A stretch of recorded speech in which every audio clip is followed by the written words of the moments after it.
बालक के सर पे गुरु हाथ रहे तेरा, गुरु ऐसे विनय दे दे, गुणगान करूं तेरा। इस बालक के सिर पे गुरु हाथ रहे तेरा, गुरु हाथ। कृपा होती है तभी ऐसा पवित्र स्थान में नित्य निरंतर ऐसा सत्संग का लाभ होते हैं। मनुष्य यहाँ एक अहमदाबाद में कहे ये यहाँ से कितना आदमी यहाँ इस सत्संग में ऐसा लाभ उठा सकते, इसलिए कहा है कि 3 चीज दुर्लभ है, मनुष्यत्व, मुमुक्षत्व, महापुरुष संगम।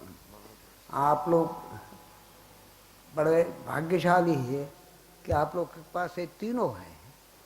यहाँ मनुष्यत्व होने से ही मनुष्य मुमुक्षत्व की भावना जागती है। એટલે તમારે અહીંયા મહાપુરુષોનો સંગ તો નિત્ય છે, એટલે એ તમારે એટલે ભગવાનની એક મહત કૃપા છે, એટલે આ બધો લાભ મળે છે। બાકી આપ લોકો તો બધા ઉચ્ચ કોટીના સાધકો છો અને આત્મા વિશે તો મહારાજ શ્રી હંમેશા કહે છે કે નિત્ય નિરંતર અખંડ સબ બધો વખત છે। એટલે એક આપણે રમણ મહર્ષિ કહેતા, the thought of liberation it self is a bondage.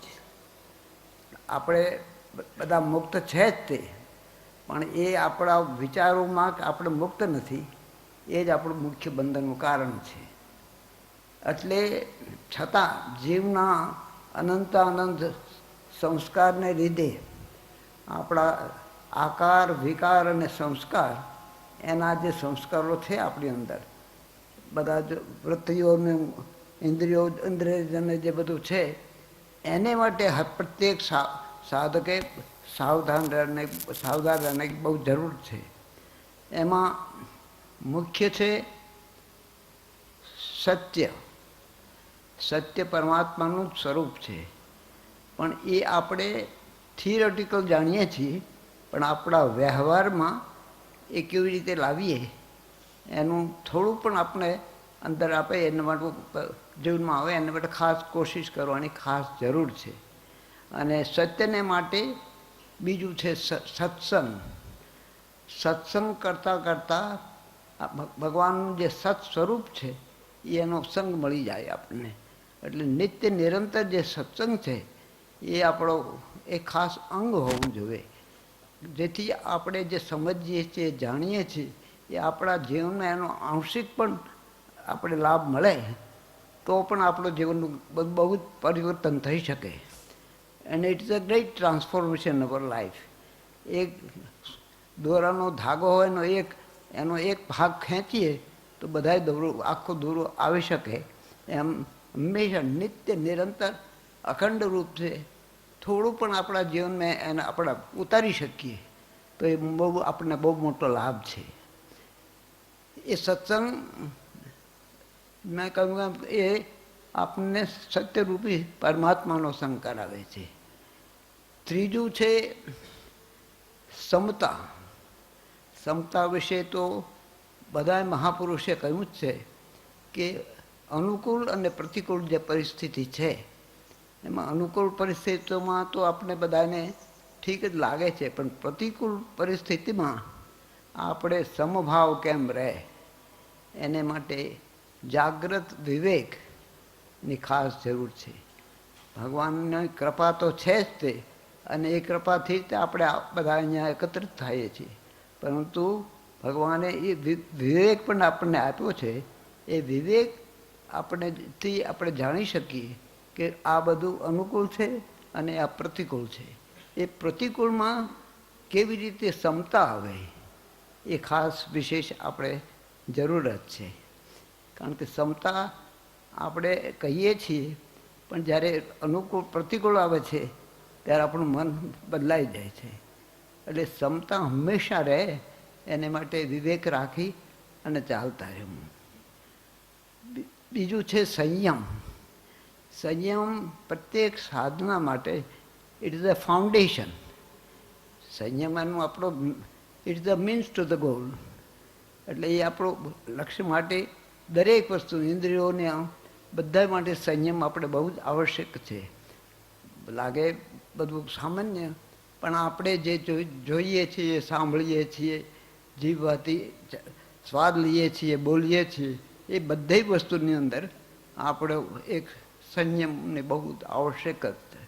અને એને માટે આપણે એક જેવી રીતે વ્રત હોય છે એવી રીતે એક દરેક વસ્તુની પ્રાપ્તિને માટે એકને માટે આપણે એક વ્રત લઈએ. જેવી રીતે એકાદશી કરો કે ઉપવાસ કરીએ છીએ, એમ અમુક વખતે માટે હું સત્યનું પાલન કરીશ, હું સંયમનું પાલન કરીશ, હું સમભાવે રહેવાની કોશિશ કરીશ. અને આત્મા જો બધામાં હોય તો હું આત્માનું એકત્વ હું નિસ્વાર્થ પ્રેમથી બધા સાથે વ્યવહાર કરું. નિસ્વાર્થ પ્રેમથી આપણે વ્યવહાર કરીએ તો આપણે જે આપણા શરીરમાં તો કોઈ પણ અંગને આપણે સ્પર્શ કરીએ તો કહીએ આપણું આ શરીર છે. એવી જે ભાવના આપણા અંદર રહે છે એવી જ ભાવના પ્રત્યેક જીવની અંદર આપણે રાખીએ કે એ જે આપણો આત્મા છે, જે ચેતન સત્તા છે, બધા વ્યાપ્ત છે, એ જે આપણામાં છે એ બીજામાં પણ છે. આપણે જો આપણને કોઈ કહે કે તમે આમ છો તો આપણને લાગી આવે. એવી રીતે આપણે જેમ લાગે એમ આપણે જેમ કોઈને કહીએ એને પણ એમાં દુઃખ થાય ખરું. એટલે એ ભાવના પહેલાં તો એના માટે પણ એક અભ્યાસ. આપણે એક જેમ વ્રત કીધું એ અમુક વખત 1 મહિનો સત્યને માટે, એક સ્વાધ્યાય તો છે જ તે, એક ક્ષમતા માટે, બીજું આ બધાની અંદર પરમાત્મા છે એ ભાવ લાવવા માટે આપણે એક કહીએ કે આ વખતે આ સપ્તાહ હું આ ભાવ રાખીશ તો એનો ઘણો ફરક પડે છે. અને સંયમ તો દરેક જાતનું છે. એમાં મૂળ સંયમ વિશેષ છે એ વાણીનો સંયમ. વાણી બે કામ કરે છે. એક તો સ્વાદનું, આપણને જે વસ્તુ પસંદ હોય એ આપણે જાણીએ છીએ કે મોઢામાં મૂકીને ગળાને નીચે ઉતરી જાય તો પછી બધું પૂરું, એનો સ્વાદ ચાલે જાય છે. એ વિવેક હંમેશા જાગ્રત આપણે રહે. અને બીજો આપણે વાણીનો સંયમ અને આપણા ઇન્દ્રિયજને જે ખાઈએ છીએ એના ભોગનો સંયમ, એ બધા સંયમને આપણને બહુ આવશ્યક છે. એટલે એ સંયમ આપણા જીવનમાં આવે એને માટે આપણે સૌ કોશિશ કરતા રહીએ. એટલે મેં કહ્યું કે એને માટે એક સપ્તાહમાં એક રાખીએ. માના આશ્રમમાં સંયમ સપ્તાહ એક વર્ષમાં એકવાર થાય છે. કારણ કે બધા માણસો ગૃહસ્થ જીવનમાં આ પ્રમાણે ન કરી શકે. એટલે સપ્તાહ માટે એક જ જગા પર બેસવાનું, 1 ઘંટા, 1 કલાક સવારે, 1 કલાક સાંજે, એક જ આસન ઉપર. અને એ વખતે ચા, કોફી, સિગરેટ, કોકાકોલા એ કોઈ પણ વસ્તુને ગ્રહણ ન કરવું અને સત્યનું પાલન કરવું. અને આપણે એવી રીતે બધાની સાથે વ્યવહાર કરવું કે કોઈના મનમાં દુઃખ ન લાગે. અને એ કરતાં કરતાં માગતા હતા કે તમે ઘરમાં જઈને 1 મહિનામાં 1 દિવસે સંયમનું પાલન કરો કે જે તમારું જીવનનું અંગ બની જાય કે આપણને બરો લાભ મળી શકે. અને મેં આગળ કહ્યું એમ નિસ્વાર્થ પ્રેમ અને સેવા. સેવા એવી રીતે થવી જોઈએ કારણ કે આપણો અહમ એવો સટલ અને ડિસેપ્ટિવ છે કે આપણે એમાં પોઝિટિવ અને નેગેટિવ બંને વસ્તુ છે. આપણે આમ નથી કરતા એ પણ એક જાતનું ઈગોનો એક ભાવ છે. એટલે એકદમ નિસ્વાર્થ ભગવત ભાવથી આપણે જો સેવા કરીએ, હું ભગવાનને માટે સેવા કરું, મારે માટે તો નથી, એ બહુ મુખ્ય વસ્તુ છે. વૈષ્ણવ જન તો તેને કહીએ જે પીડ પર આવી જાણે, આપણા માટે નહીં પણ બીજાને માટે જે દુઃખ છે એ અસલી સેવાનો અર્થ છે. એટલે આપણે એવી સેવા કરીએ કે આપણા અહમ ન પોષાય અને ભગવત ભાવથી આપણે જે સેવા કરીએ એ મુખ્ય છે. બાકી સાધક જાણે છે કે પરમાત્મા ભગવાન નિત્ય અખંડ બધો વખત છે જ તે, પણ પ્રત્યેક સાધક પોતાના પ્રયાસની બહુ જરૂર છે. એટલે effort is to become effortless. આપણે સાધનામાં જે આપણો પ્રયાસ છે એ કરતાં કરતાં આપણે જે કરતા ભાવ છે એ જ્યારે એની પૂર્ણાહુતિ થાય ત્યારે બધું કરવાવાળા એક જ છે, ભગવાન કહો પરમાત્મા કહો જે છે એ છે. એટલે આપણે ત્યાં આત્મસમર્પણનું તે વખતે આપણે એક બિંદુ પહોંચી જઈએ છીએ. તો એ સેવા પણ મુખ્ય છે. અને મહાપુરુષોના સંગ એ તો મેં પહેલે જ કીધું છે, એ આપણા જે ભાવ હોય છે એ મહાપુરુષોના નિત્ય સત્સંગથી એનું ઘણું પરિવર્તન થાય છે. And it gives a total transformation of all our instinct, lower and all our instinct. એટલે એ પણ આપણે બહુ આવશ્યક છે. અને એ જે નિત્ય કરવું એ જે નિષ્ઠા છે એ નિષ્ઠા શ્રદ્ધામાં પરિણિત થાય છે. એટલે એ નિષ્ઠા આપણે રાખીને કરીએ તો આપણે બહુ લાભ મળશે. અને મને લાગે છે કે પ્રત્યેક સાધક પોતાની એક વ્યક્તિગત ડાયરી રાખે અને પોતાના જે વિચાર વૃત્તિઓનું શું સેલ્ફ ઇન્ટ્રોસ્પેક્શન કરી એમાં એ લખતા રહે. અને સપ્તાહમાં એક વાર એનું અવલોકન કરે. એમાં બીજા કોઈની જરૂરત નહીં, પોતે જ વાંચે, રિવ્યૂ કરી અને કઈ વૃત્તિ કે આ વસ્તુ આપણામાં વધારે પ્રબળ છે એનું કેવી રીતે આપણને ટ્રાન્સફોર્મેશન કરીએ, ચેન્જ કરી શકીએ, એને માટે જો કરતા રહીએ તો એ પણ બહુ લાભદાયક. આપણે આપ તો બધા સબ જાણો છો, છતાં આ તો શિક્ષા કે પહેલાં ઉપદેશને માટે નહીં પણ આપ લોકોને સ્મરણ કરવા માટે તો કહીએ છીએ. કારણ કે આપ લોકો તો બધું જાણો છો, નિત્ય સત્સંગ કરો છો.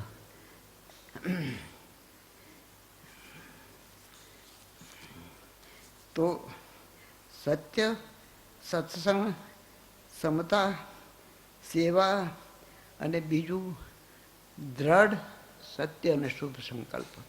આપણે જે કામ કરીએ છીએ એમાં આપણો સંકલ્પ દ્રઢ હોવો જોઈએ. ભગવાન બુદ્ધ જ્યારે બેઠા કે આ શરીરનું પતન થાય પણ આ જે મારું અભિષ્ટ લક્ષ્ય છે એ જ્યાં સુધી પ્રાપ્ત ન થાય ત્યાં સુધી આ સ્થાન હું છોડીશ નહીં, એવો દ્રઢ સંકલ્પ. અને એ સત્ય હોવો જોઈએ અને શુભ હોવો જોઈએ. એવા પ્રત્યેક સાધક આત્માની દ્રષ્ટિએ એ પોતે કરી શકે. કારણ કે આમ તો થિયરેટિકલ એવરીબડી અન્ડરસ્ટેન્ડ કે એ આત્મા હંમેશા નિત્ય નિરંતર છે, પણ એની અનુભૂતિ આપણા જીવનમાં આવે એને માટે આ ખાસ આવશ્યકતા છે. બીજું વિવેક, તો આપણે કહ્યું એમ વિવેક તો બે જ વસ્તુ છે. કૃપા તો છે જ તે, અને કૃપા લીધે તો આપણે અહીંયા આવીએ છીએ. કારણ કે our existence itself is his grace. અને એ જાણવા માટે આપણું દિન પ્રતિદિનની ચર્યામાં વિવેકનું ખાસ આદર કરીએ તો પણ આપણે બહુ લાભ થાય છે. અને દરેક વસ્તુમાં આપણે કોઈ આશા રાખીએ છીએ. સાધક ભજન કરતા હોય તો કંઈક મેં તો 5 વર્ષ 10 વર્ષ 1 સાલ 5 વર્ષ મેં એટલી સાધના કરી પણ એનો કંઈ ફળ મળ્યું નથી, તો એ આશા રાખવી એ પણ દુઃખનું કારણ છે દરેક વસ્તુમાં.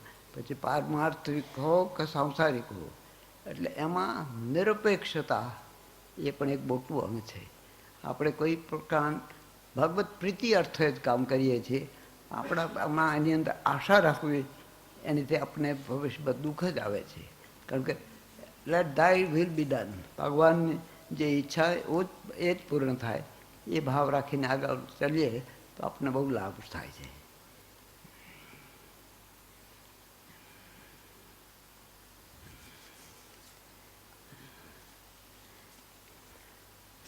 અને આપણે આપણા લક્ષ્યને માટે જેમ કીધું દ્રઢ સત્ય શુભ સંકલ્પ. એક સાધક જંગલથી પસાર થતા હતા, એમાં એમણે જોયું કે એક ભગવાન બુદ્ધનું એક ત્યાં ચાતુર્માસના માટે રહેવાનું જગા કરી હતી. પણ એમને કીધું કે હું જ્યાં સુધી કોઈને ન બોલાવું ત્યાં સુધી કોઈને બોલાવો, તો મને અંદર નહીં આવવા દેતા. એટલે એક સાધક જતા હતા એટલે કીધું અહીંયા કોણ છે? એ ભગવાન બુદ્ધનો અહીંયા આવાસ છે, ચાતુર્માસ કરે છે, તો હું દર્શન કરી શકું? તો તમે જાઓ જુઓ. પણ એના મનમાં દ્રઢ સંકલ્પ હતો કે હું અહીં જે આટલા સુધી આવ્યો છું તો મારે દર્શન કરીને જ જવું છે. એટલે પહેલા દરવાજા પર ગયા તો 4 શિષ્યોમાંથી એકે કહ્યું કે તમારા 500 વર્ષની અંદર તમારું એવું કોઈ શુભ કાર્ય નથી કે તે ભગવાનના દર્શન કરી શકો. એટલે બીજા દરવાજા પર ગયા એટલે કહ્યું કે તમારા 1000 વર્ષમાં એવું કોઈ શુભ કાર્ય નથી કે તમે દર્શન કરી શકો. એવી રીતે 50,000 વર્ષ સુધી કીધું અને છેલ્લા દરવાજામાં 50,000 કીધું. એટલે ભગવાન બુદ્ધ કે એમને બોલાવો અંદર. એટલે ચાલુ બધા શિષ્યો આશ્ચર્યમાં થઈ ગયા કે અને 50 વર્ષ સુધીનું કોઈ શુભ કાર્ય નથી, છતાં ભગવાન કેમ બોલાવે છે? પછી ભગવાનને પૂછ્યું કે એનું શું કામ? બોલે કે તમે અનંતની અંદર એક અમુક વર્ષોની ગણતરી કરો છો, 50,000, 1 લાખ, 5 લાખ. અનંતની અંદર કોણ ક્ષણ એને શુભ કર્મ પાકે છે એ તમને ખ્યાલ નથી. અત્યારે આ જે સમય છે એનો આ સમય એનો યોગ છે કે જે આપ દર્શન કરી શકે, એટલે એને બોલાવો. એટલે આપણે એમ કોઈ વાર એમ ન કરવું કે આપણે આટલું કરવું કાંઈ નથી થવાનું. થવાનું છે, થવાનું છે, થવાનું છે. અને એ આપણે મેં કહ્યું દ્રઢ સત્ય સંકલ્પથી થવાનું છે.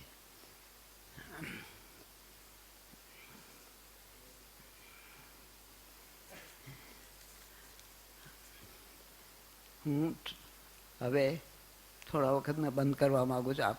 આપ લોકો બહુ ભાગ્યશાળી છો કે આપની પાસે આ હંમેશા સત્સંગમાં કહ્યું સત્સંગ રહે છે. અને આ પરમ કૃપાળુ પરમાત્માની અસીમ કૃપાથી ભગવાન તમને મંગલ કામના અને શુભેચ્છાથી આ અંતિમ પ્રાપ્ત લક્ષ્ય માટે બધા આગળ વધતા રહે. હરિઓમ. 2 મિનિટ જરા આપણે થોડુંક નામ લઈએ ને પછી 2 મિનિટનું મૌન કરશું. ગુરુ ગુરુ ગુરુ ગુરુ ગુરુ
सर्वे भवन्तु सुखिनः सर्वे सन्तु निरामया सर्वे भद्राणि पश्यन्तु मां कश्चित् दुःखभाग् भवेत् सभी सुखी होवे सदा सभी हो निरोग सबका ही कल्याण हो किसी को नहीं दुख भोग ओम शांति।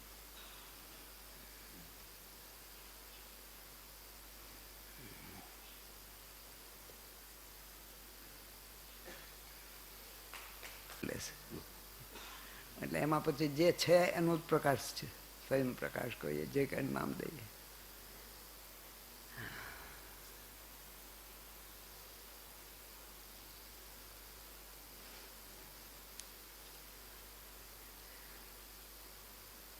આવ્યા એટલે લાભ તો નિત્ય મળે જ છે. ના, એટલે અહીંયા તો બરાબર છે. અહીંયા આપ થોડો સ્થિરવાસ કર્યો એટલે બીજા લોકો પણ આવે અને પોતપોતાની શક્તિ પ્રમાણે કંઈક કંઈક સારું ગ્રહણ કરે. આપણા જૂના સંસ્કારો છે એટલે તે નિત્ય કરવાથી, નિત્ય નિયમ કરવાથી, નિષ્ઠાથી શ્રદ્ધાનું પ્રકાશ થાય છે.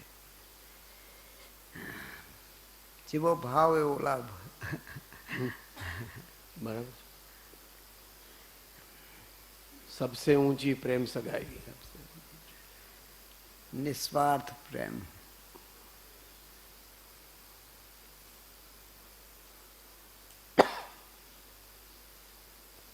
નિસ્વાર્થ પ્રેમ એક આત્મામાં જ થઈ શકે.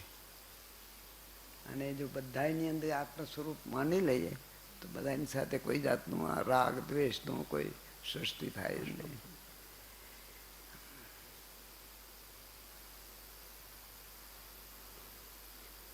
તો આજ્ઞા હોય તો